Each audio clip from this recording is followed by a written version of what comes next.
वो दिन दोस्तों,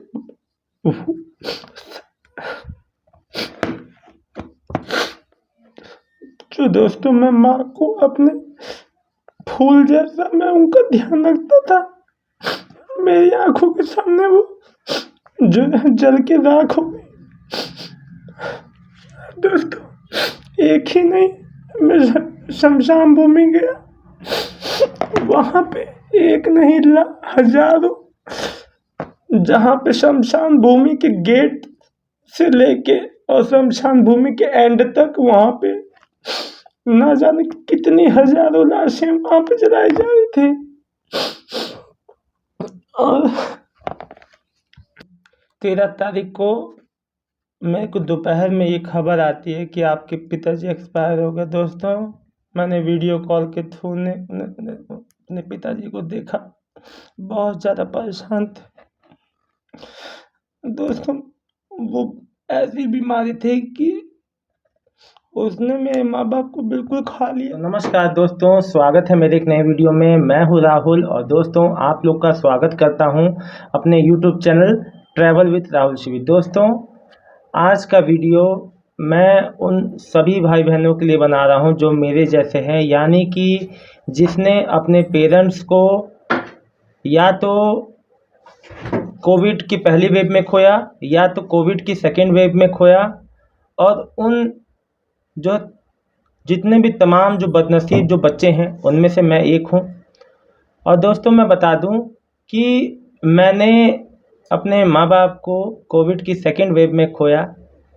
और दोस्तों ये वीडियो बनाने का मेरा बस यही आप लोग से मकसद है कि देखो, जैसे मैं अनाथ हो गया, अनाथ होने के बाद मैंने वो माँ बाप के जाने के बाद वो दिक्कतें झेली हैं, वो लोगों की बातें सुनी हैं, वो लोगों का चेहरा देखा है जो मैं आपको बता नहीं सकता। दोस्तों ये बात है सन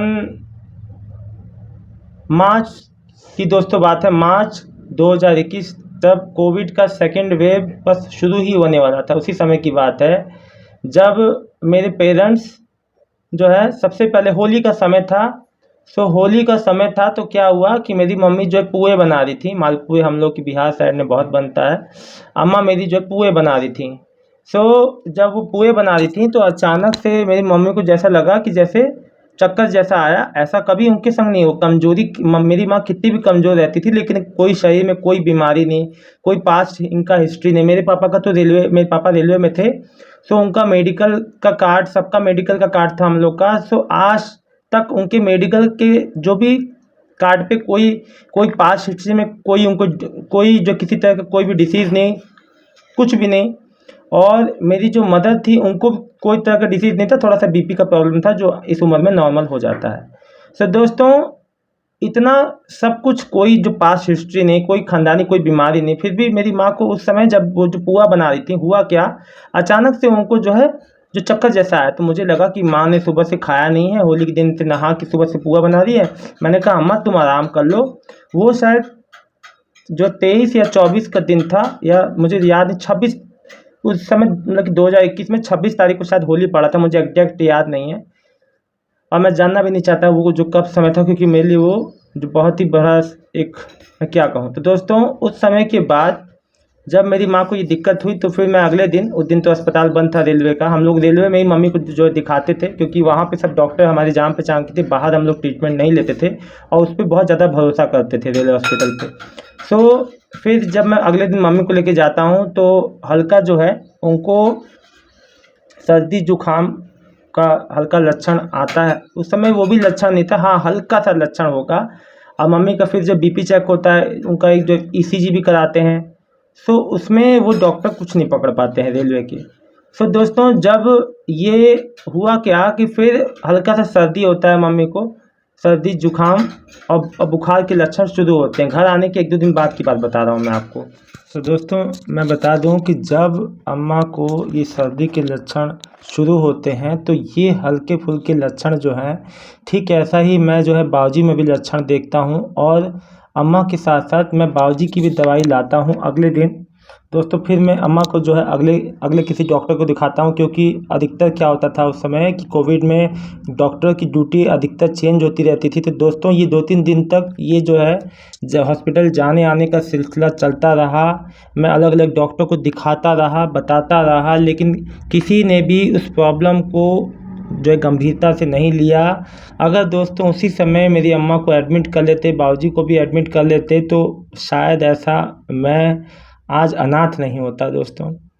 और मैं कहता रहा कि दिक्कत बढ़ रही है सर, लेकिन वो भी दवाई देते रहे। और दोस्तों सच मैं बताऊं, मेरे को अंदर से बहुत ज़्यादा जो उस समय कोविड को लेके पैनिक जैसा माहौल था, जैसे सिचुएशन था, जिस तरह का माहौल था हॉस्पिटल में, खैर रेलवे हॉस्पिटल में इतना ज़्यादा पैनिक नहीं था, लेकिन और जितने बड़े जो जो संस्थान है वहाँ पे बहुत ज़्यादा। तो वहाँ का माहौल देख के और वहाँ का मैं सच में मैं इतना ज़्यादा घबरा गया था। मैं जब जब डॉक्टर ने कहा कि कोविड की जांच करा लो, वो जो पर्चा बना के दिया, तो मेरे हाथ पांव सच में खड़े हो गए थे।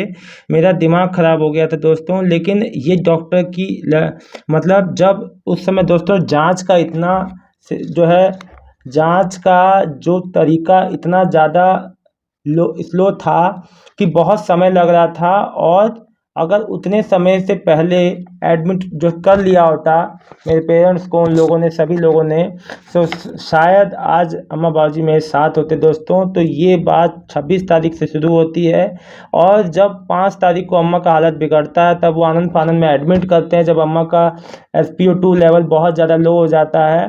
और सच में मेरा फिर सच में अम्मा फिर जब एडमिट हो जाती हैं, एक अस्पताल से दूसरे अस्पताल ले जाया जाता है, रेलवे से किसी बड़े हॉस्पिटल में ले जाते हैं, और वहाँ मेडिकल कॉलेज में। और फिर जब दोस्तों वहाँ पे भी अम्मा का कंडीशन, जब फिर वहाँ पे एक एक्सरे होता है दोस्तों, और पता चलता है कि बहुत ज़्यादा ही इन्फेक्शन है। तो दोस्तों मैं सच बताऊं, मुझे उस समय कुछ नहीं समझ में आ रहा था। मैं अकेला अम्मा को इस अस्पताल से लेके उस अस्पताल दौड़ रहा था। घर में मेरी एक जो बहन थी, जो मेरे संग रहती हैं, जो वो जिनका मेरी एक बहन जो है मेरे फादर को देख रही थी, और बाकी मैं अस्पताल इधर से उधर लेके दौड़ रहा था। 5 तारीख की रात को, यानी कि 6 की सुबह, जब रात के 2 बजे थे लगभग, मैं एक अस्पताल से दूसरे अस्पताल में उनको चेंज कर रहा था, लेके जा रहा था। तो दोस्तों उसी समय मेरी माँ ने मेरे हाथों में ही दम तोड़ दिया दोस्तों। मैं अम्मा से कहता रहा कि अम्मा हिम्मत बांधो, हिम्मत बांधो, सब ठीक हो जाएगा। लेकिन माँ ने मेरे माँ का साथ उस जगह पे, हाईवे पे गाड़ी चल रही थी दोस्तों।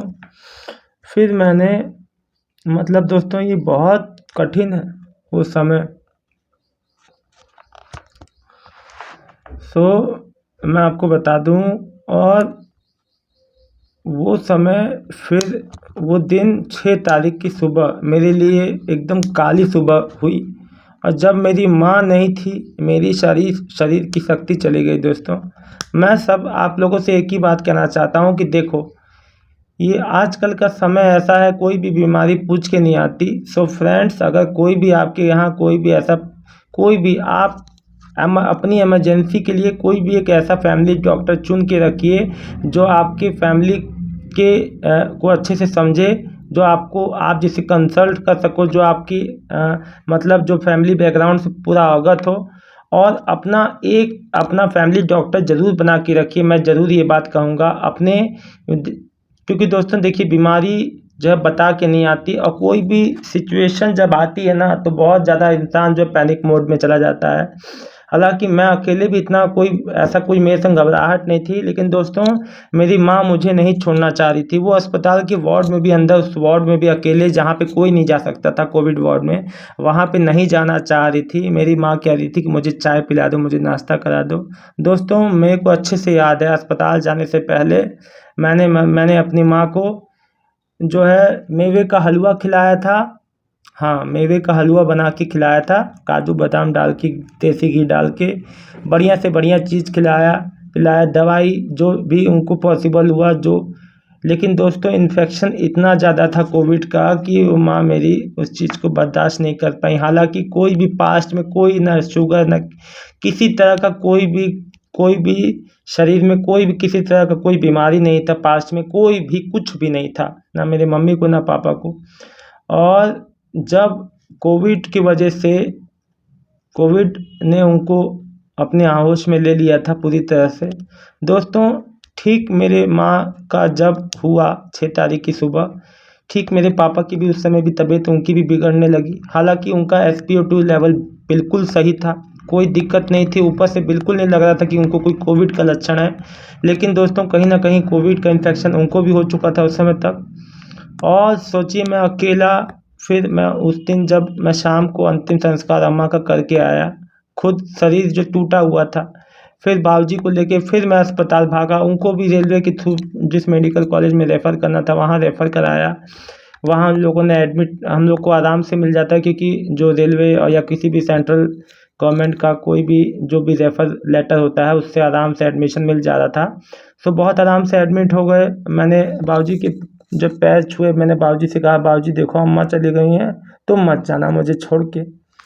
और दोस्तों, अम्मा के जाने के समय जब मैं अम्मा को ले जा रहा था अंतिम संस्कार के लिए, तो आप मानोगे नहीं, बाबूजी उनकी शक्ल तक नहीं, होता है ना सुहागिन औरतों का मांग भरा जाता है, पति भरता है, क्योंकि वो सुहागिन ही जा रही थी, पहले अम्मा का डेथ हो चुका था। तो बाबूजी उस वक्त जो देखे तक नहीं उनका मांग भरती, क्योंकि बाबूजी उस समय आधे उसी समय जो है अंदर से टूट चुके थे, मर चुके थे जब अम्मा को देखे इस हालत में।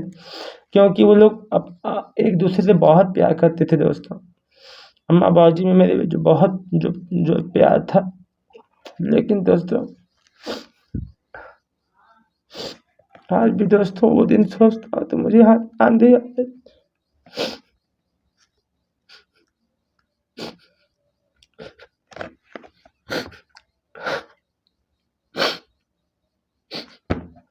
वो दिन दोस्तों,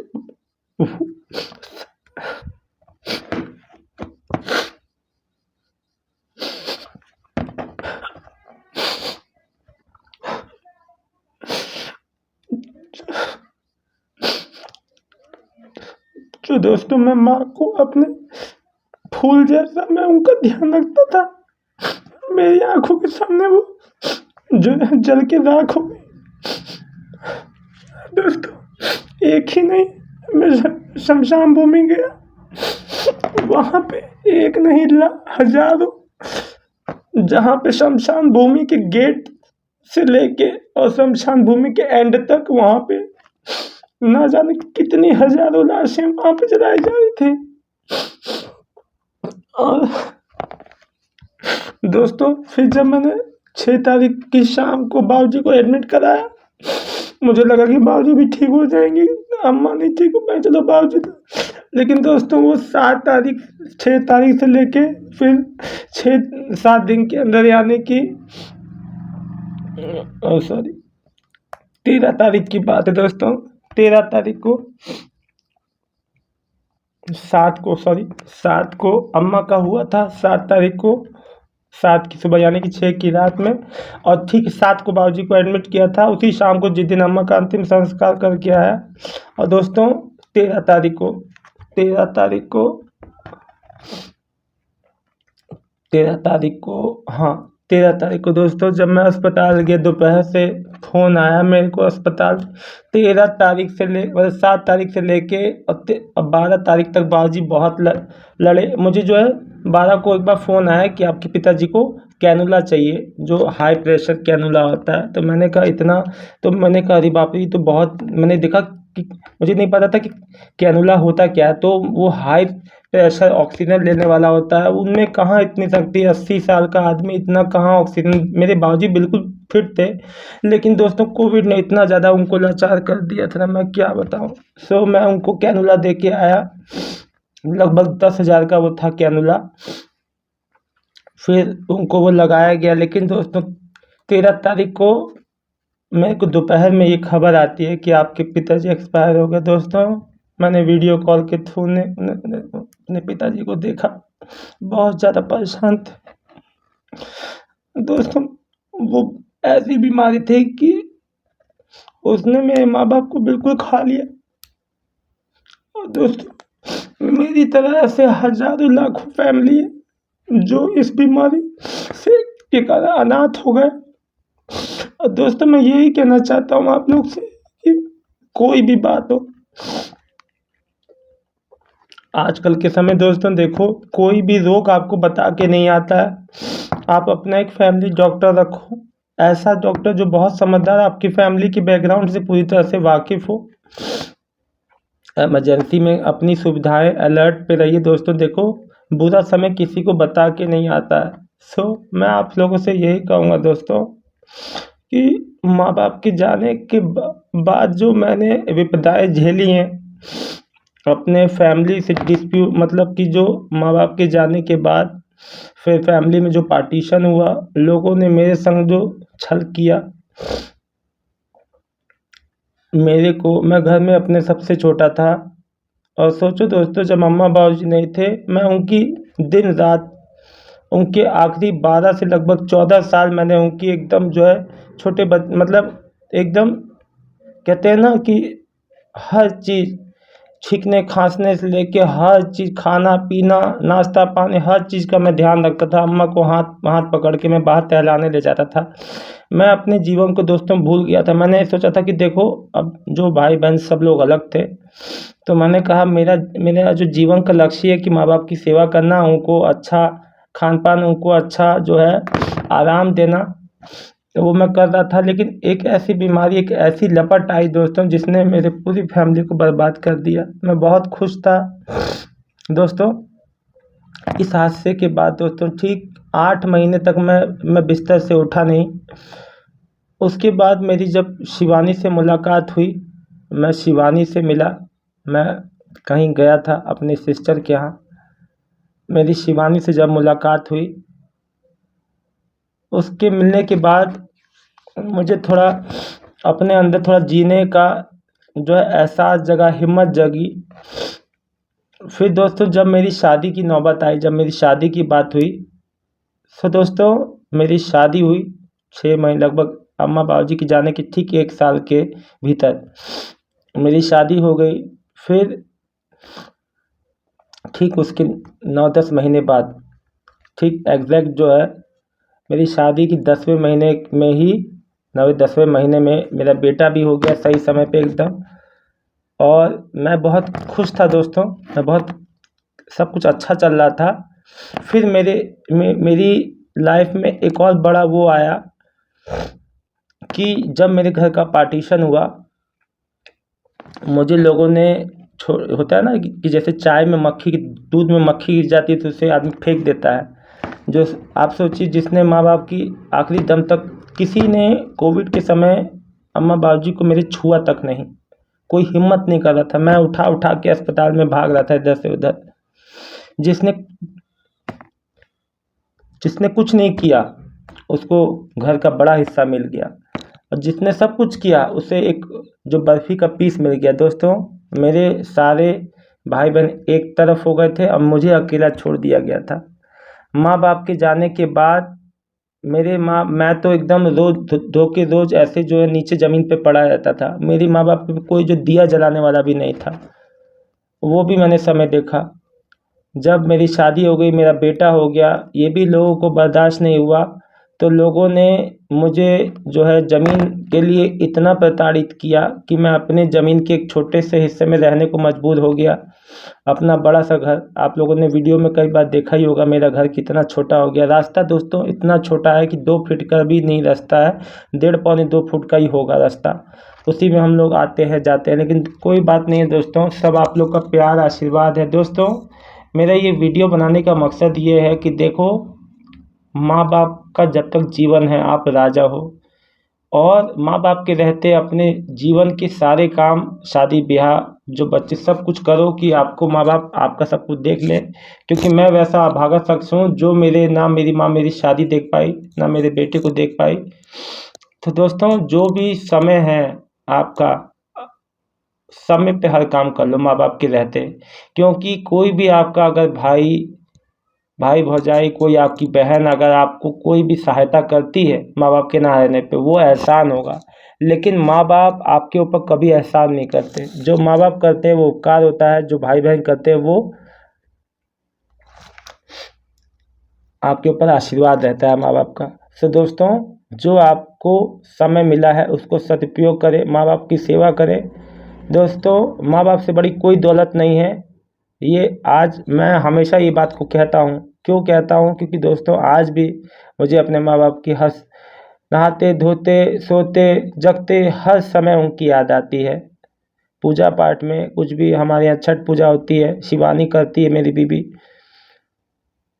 सो हमेशा याद आती है अम्मा की, क्योंकि वहीं छठ घाट पे मैं हमेशा अम्मा को ले जाता था, अम्मा पूजा करती थी। दोस्तों, कभी कभी जीवन में हम जो सोचते भी नहीं है वो हमारे संग हो जाता है। तो जैसे आप अच्छाइयों के लिए तैयार रहते हैं, वैसे आप जो बुराइयों के लिए भी तैयार रहा कीजिए।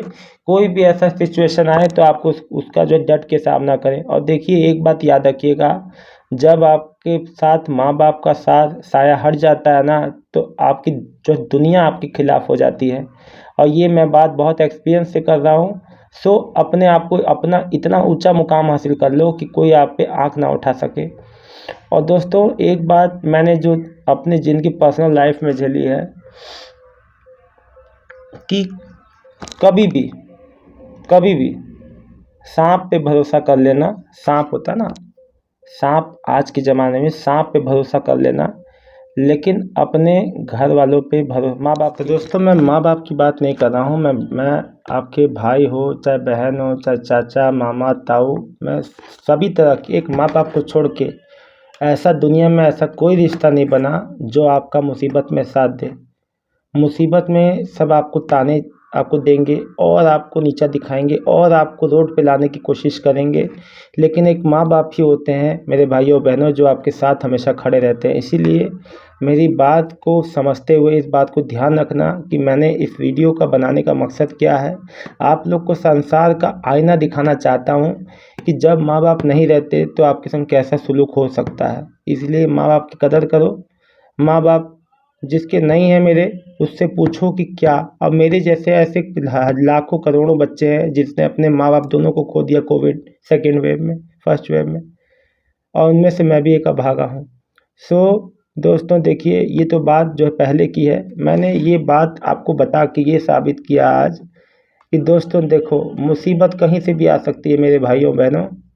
सो जो मुसीबत में आपका साथ नहीं छोड़ता माँ बाप, उसका साथ आप जो कभी मत छोड़ना। कोई आपका साथ नहीं देगा, लेकिन आपके माँ बाप आपका ज़रूर साथ देंगे। लेकिन आजकल मैंने देखा है, आजकल के बच्चे नौजवान अपने माँ बाप से बदतमीजी से बात करते हैं, माँ बाप का जो कहना नहीं मानते, माँ बाप हाथ जोड़ते रहते हैं। बहुत बुरा इम्पैक्ट होता है उसका।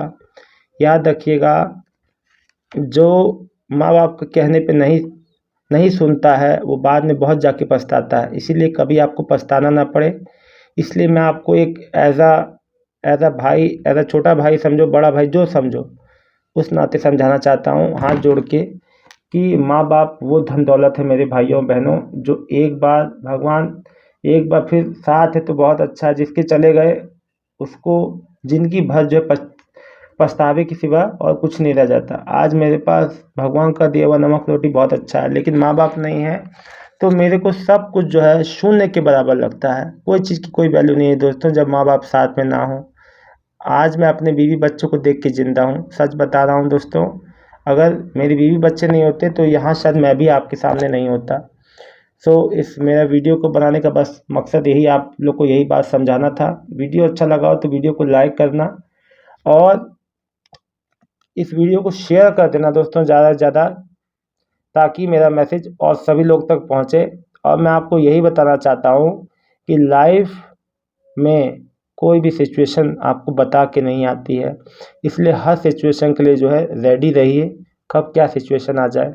जैसे खुशी है तो गम है और गम है तो खुशी है, सुख दुख आपस में और देखिए, सुख भी आता है तो कुछ अच्छे के लिए और दुख भी आता है तो कुछ अच्छे के लिए। सभी के साथ अच्छाई और बुराई जो है जुड़ा होता है दोस्तों। सो किसी चीज़ में घबराया नहीं जाता है, हिम्मत से काम लिया जाता है। जैसे मैंने अपने आप को उठाया, आप भी अपने आप को उठा सकते हैं। कभी अपने आप को कमज़ोर मत समझिएगा, क्योंकि मेरे माँ बाप हों या आप सबके, सभी का आशीर्वाद आप सबके साथ है और वो जहाँ से भी हैं हम लोग को देख रहे हैं। इसीलिए कभी निराश नहीं होना। और दोस्तों, जीवन का मकसद अपना सक्सेसफुल बनाइए, अपने आप को इतना काबिल बना लीजिए कि माँ बाप भी आपको जहाँ से देखें आप पे जो है नाज करें कि हाँ हमारा बेटा बेटी आगे बढ़ रहा है जीवन में। यह है, ये आपसे कह सकता हूँ दोस्तों। इस वीडियो को एंड करूँगा, मिलूँगा नेक्स्ट वीडियो में किसी एक बढ़िया से टॉपिक पे। तब तक के लिए सबको नमस्कार दोस्तों, जय श्री राम।